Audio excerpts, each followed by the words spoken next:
Bonjour, j'espère que vous allez bien. Je suis contente de vous retrouver aujourd'hui pour une vidéo point lecture. La dernière remonte donc au 9 avril. C'était il y a presque 2 mois.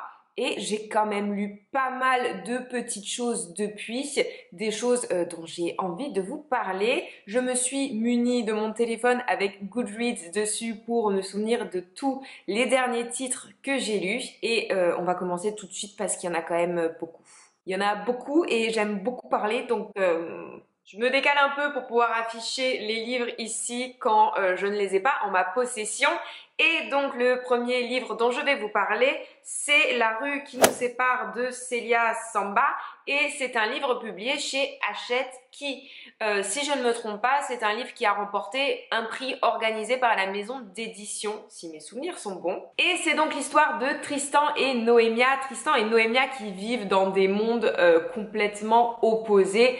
Tristan est donc SDF, il vit dans la rue, il essaye quelque part de survivre. Il se sent très seul et abandonné, je pense un peu. Et on a Noémia qui est tout le contraire du coup, qui est une jeune étudiante aimée, choyée. Elle a une situation plus que confortable. Et leurs deux mondes en fait vont se croiser et ils vont apprendre à se connaître, à s'apprivoiser aussi. Et ça va donner une histoire assez particulière. Déjà, je tiens à saluer la démarche de l'autrice qui, dans les remerciements, signale qu'elle a fait de son mieux pour retranscrire ce qu'elle a pu apprendre auprès de personnes qui ont vécu dans la rue, ce qu'elle a pu apprendre à travers des associations. Elle sait qu'elle ne colle pas avec exactitude à la réalité, mais elle a vraiment fait de son mieux et je trouve ça chouette de le mettre en avant dans les remerciements. Et sinon, qu'est-ce que j'ai pensé de cette histoire? J'ai vraiment beaucoup aimé. Donc c'est un livre où on alterne les points de vue, donc tantôt Tristan, tantôt Noémia, et je crois même, si mes souvenirs sont bons, parce que ça fait un moment que je l'ai lu, je crois qu'on a aussi de temps en temps le point de vue du cousin de Noémia dont elle est très proche. Et à travers cette histoire d'amour, vous l'aurez deviné, on va un petit peu mettre en avant les contrastes, les différences, l'intolérance et c'est l'indifférence aussi qu'on peut montrer envers les personnes qui sont dans la rue. C'est très bien fait, ça tombe pas dans le dans le trop dramatique, trop tragique, trop triste, trop voilà. Même si en fait je vous dis, mais on va avoir en fait une double fin. L'autrice nous propose une première fin qui est celle qui colle le plus à la réalité et une seconde fin qui est une vague d'espoir en fait. Et j'ai beaucoup aimé cette possibilité, ces deux possibilités, j'ai trouvé ça très chouette. J'ai adoré les personnages, autant Noémia que Tristan, je les ai trouvés tous les deux très touchants, chacun avec leur histoire, même si de temps en temps j'avais un petit peu envie de secouer Noémia, mais j'ai un petit peu envie de secouer tous les personnages de tous les romans.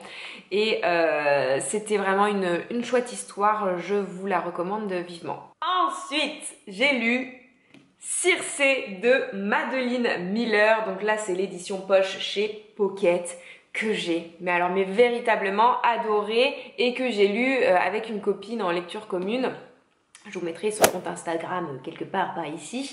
Et en fait, pourquoi je l'ai lu avec elle? Il se trouve que je lui ai offert et j'ai reçu ce premier exemplaire qui est genre coupé sur le dos du livre et j'ai donc demandé à ce qu'on me renvoie un autre et j'ai pu garder celui-ci, donc tout bénef, et on l'a lu plus ou moins ensemble.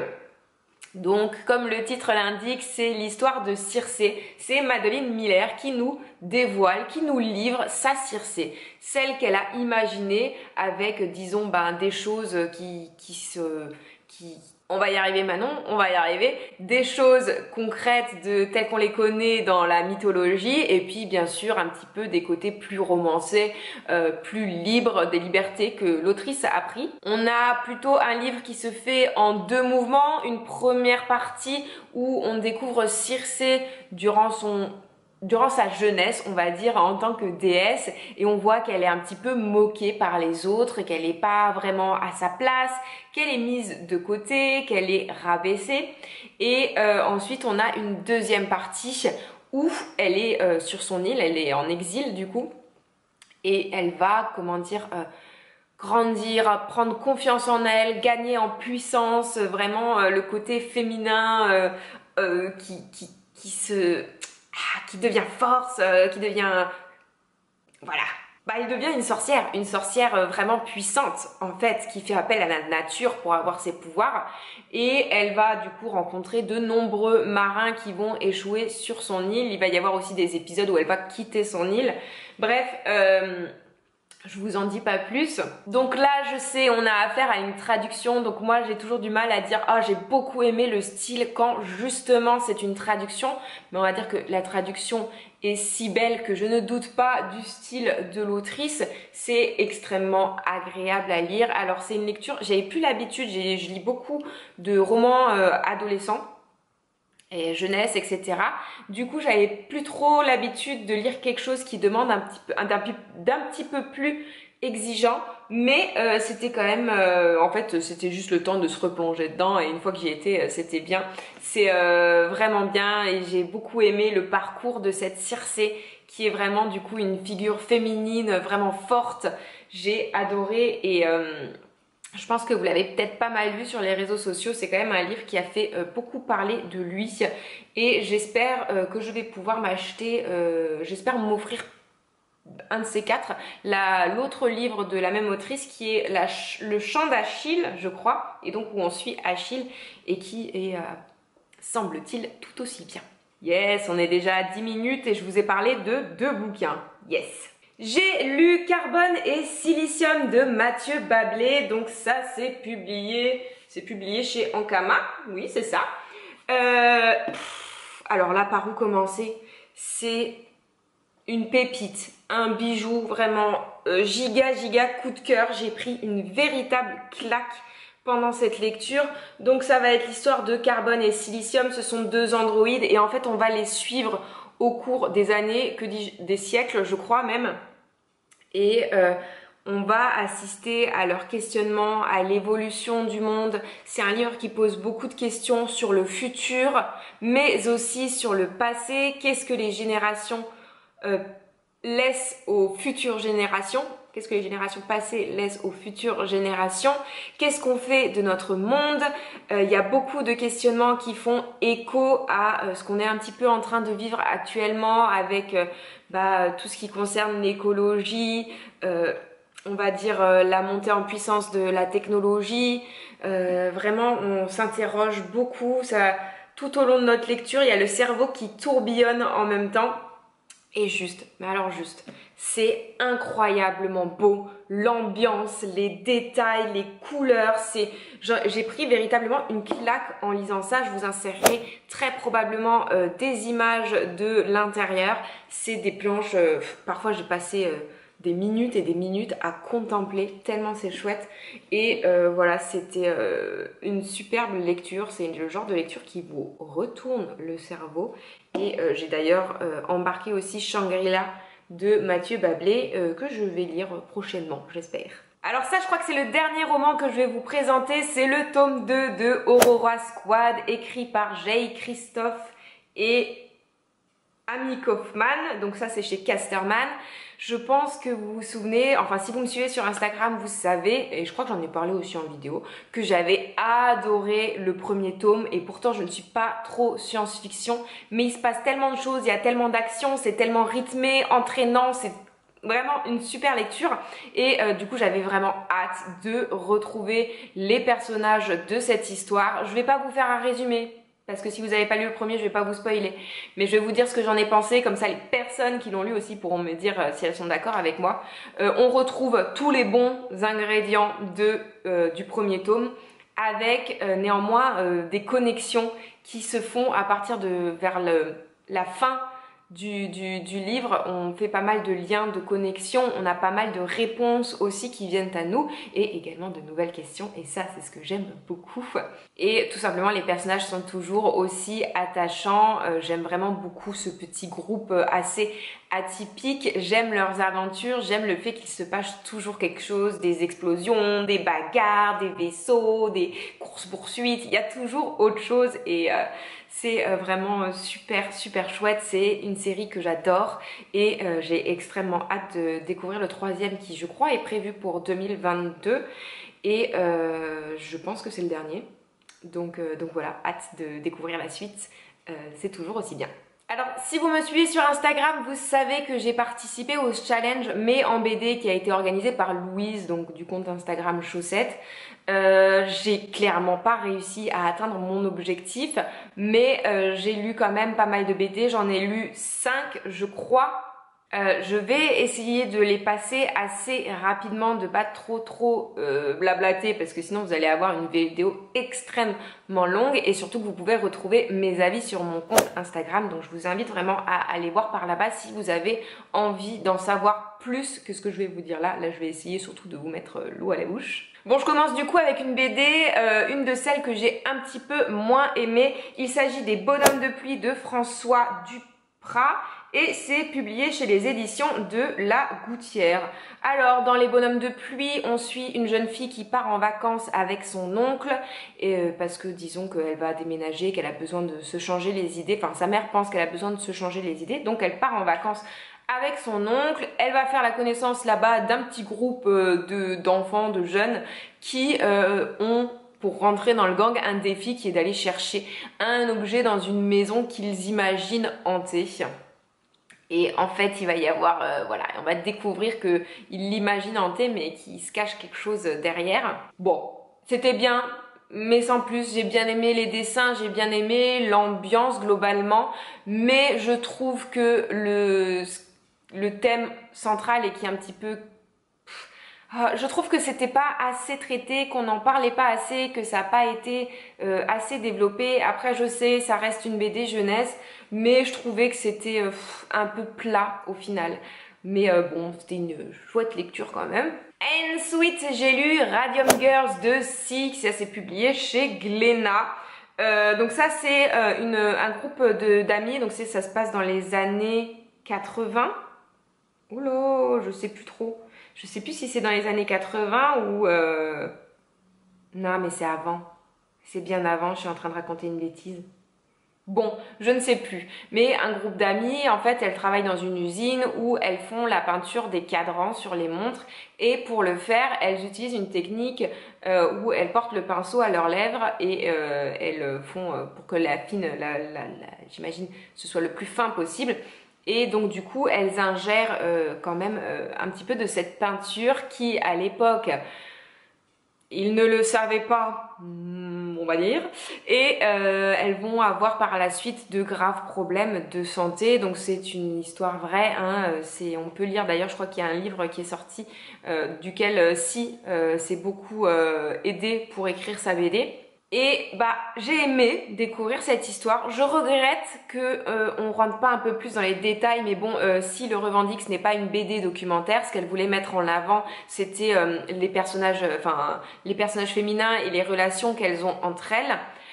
J'ai aimé le style, moi j'aime beaucoup ce qu'elle fait de manière générale et là les dessins je trouve que ça collait bien parce qu'on était tout dans des nuances violettes avec cette petite pointe de vert un peu fluo pour représenter la peinture.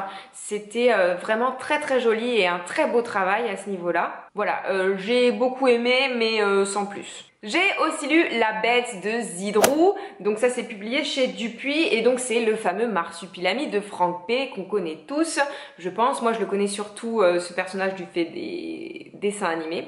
J'ai beaucoup vu les dessins animés, moins lu les BD. Et donc là, ce que Zidrou nous propose, c'est un Marsupilami beaucoup plus dark, beaucoup plus sombre. Rien que l'ambiance, on est après la Seconde Guerre mondiale, si je raconte pas de bêtises. Ça se passe en Belgique et du coup, le Marsupilami a été arraché à sa zone, enfin là où il habite, là où il vit, et il se retrouve emmené dans un bateau. Voilà, d'animaux qui vont être revendus et il s'échappe et il prend la fuite dans les rues. Alors là, on est sur un résumé. La grande qualité, Manon. Bravo, vraiment bravo. Et c'est un petit garçon qui va tomber sur ce Marsupilami et qui va le prendre sous son aile. Donc on a un premier volume hyper introductif. On pose vraiment la base de l'histoire qu'on va nous raconter. J'ai du coup plus hâte de lire la suite. Là, c'est une bonne mise en bouche, ça m'a donné envie et l'ambiance est super chouette. Enfin, c'est, comment dire, c'est spécial de découvrir ce personnage que moi j'associe plutôt à l'enfance dans un univers beaucoup plus sombre, beaucoup plus malsain en fait. Donc hâte de découvrir la suite. Le souffle du géant, donc ça c'est de Tom Oreille et c'est publié chez Sarbacane. Sarbacane, c'est publié chez Sarbacane, c'est bien ça. Donc dans cette BD, on va suivre Iris et Sophia. Donc ce sont deux jeunes filles qui ont hérité d'un pouvoir et qui ont assez récemment perdu leur mère. Et elles veulent tout simplement la ramener à la vie. Pour cela, elles se mettent en tête de partir trouver les géants, qui est un petit peu une légende, mais apparemment on pourrait ressusciter les gens grâce à une pierre des géants Ça fait aussi un petit moment que je l'ai lu, donc voilà. Et bah écoutez, j'ai plutôt bien aimé cette lecture. Je regrette juste en fait que... En fait, j'ai l'impression qu'il manquait quelques pages. J'aurais aimé un peu plus de trucs, qu'on voit un peu plus les géants. Même si c'est quand même une très belle BD sur le thème du deuil. C'est très bien, je trouve que c'est très bien exploité à ce niveau-là.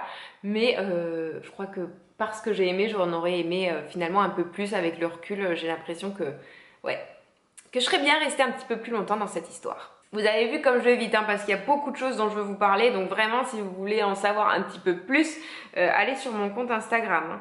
Donc ensuite, nous avons Anaïs Nin sur la mer des mensonges de Léonie Bischoff. Donc ça, c'est publié chez Casterman. Donc ça raconte la vie de l'autrice Anaïs Nin, que personnellement je connaissais pas du tout avant de voir cette BD. Ça m'a donné envie d'en savoir plus et je pense que je vais un petit peu plus me renseigner sur elle. Et c'était une femme, oh là là, vraiment compliquée, pour ne pas entrer dans les détails, vraiment compliquée, et qui avait une philosophie de vie très éloignée de la mienne, mais néanmoins, c'était assez fascinant à lire, assez perturbant aussi, parce qu'elle est vraiment... elle est double, elle est multiple, elle a besoin de se nourrir des gens pour écrire. Enfin, se nourrir des gens, elle les mange pas, mais de ses rencontres, de ses relations, elle est très ouverte sexuellement parlant, son épanouissement se fait à travers les relations multiples, et ça c'est un petit peu difficile, d'autant que la dernière relation, voilà, c'est celle qui est un petit peu extrême, un petit peu dure à encaisser pour le lecteur aussi. Mais c'était une très bonne lecture, c'était surtout très très beau. Je crois que Léonie Bischoff, si je me trompe pas, elle a utilisé, vous savez, les crayons où il y a de multiples couleurs sur la mine pour faire cette BD. J'ai l'impression d'avoir lu ça quelque part, mais si je me trompe, corrigez-moi. Et du coup, ben vraiment, c'est un petit peu unique ce qu'elle nous propose dans cette BD. Et c'est très très beau et je trouve que ça colle vraiment bien du coup avec la personnalité d'Anaïs Nin. Du moins, ce qu'il s'en dégage dans cette BD. On va arriver à la fin. Donc j'ai lu aussi Lou, voilà, Lou Sonata de Julien Nil, donc chez Glénat. Donc c'est Lou en beaucoup plus grande en fait, tout simplement. C'est Lou qui prend son envol, qui prend son premier appartement et qui part commencer ses études. Et on la suit dans cette phase vraiment de transition. Hein. Je pense que si vous l'avez vécu, vous le savez que c'est pas toujours facile à vivre, mais très enrichissant. Et bah... Comme j'ai adoré les Lou quand j'étais plus jeune, j'ai adoré retrouver Lou en plus grande parce que je trouve que ce que Julien Nil propose dans cette BD, c'est très juste et très proche de la réalité de ce qu'on peut ressentir en tant que jeune quand on se cherche, quand on cherche sa voie. Donc j'ai vraiment beaucoup apprécié cette lecture. Je vais pas m'éterniser, hein, je pense que tout le monde connaît Lou, si vous aimez, vous aurez forcément envie de lire ces BD. Peut-être que moi je suis vraiment à la ramasse, j'ai mis beaucoup de temps à la lire, mais vraiment très très chouette lecture. J'ai aussi lu tout récemment Cet été-là de Gillian Tamaki et Mariko Tamaki. Donc ça c'est publié chez Rue de Sèvres. De Mariko Tamaki, j'avais déjà lu Mes ruptures avec Laura Dean, que j'avais beaucoup aimé et c'est une très belle BD également. Je suis un peu moins fan de celle-ci, donc dans cet été-là, on va suivre en fait une jeune fille, voilà, qui chaque année part au même endroit en vacances avec sa famille. On est un petit peu sur cette période de transition entre l'enfance et l'adolescence, et Du coup, bah, c'est un petit peu les premiers émois, les premiers on-dit, les premiers moments où on s'interroge sur notre apparence. Et en parallèle, on a l'histoire des parents, l'histoire surtout de la maman qui est en souffrance, qui aurait aimé un deuxième enfant qu'elle n'a pu avoir et on sent que c'est extrêmement difficile pour elle. Donc on a ces deux histoires un petit peu en parallèle et en même temps bah, leur fille qui...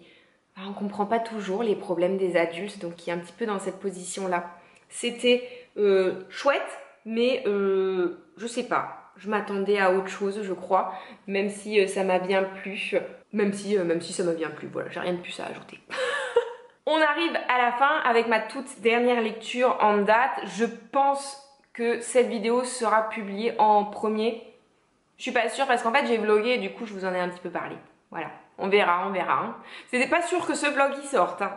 Donc c'est Mamma Maria de Serena Giuliano et c'est publié chez Cherche Midi. J'avais très envie de découvrir cette autrice dont on a beaucoup parlé.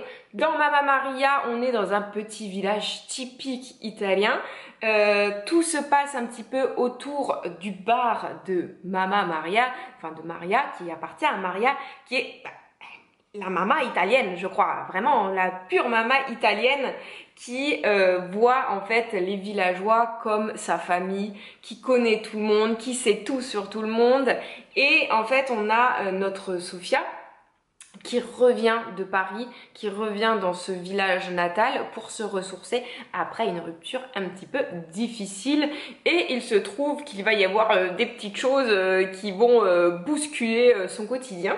Et le quotidien de Maria aussi. C'était vraiment une très bonne lecture, le genre de lecture parfaite pour les vacances, et ça tombe bien, j'étais en vacances.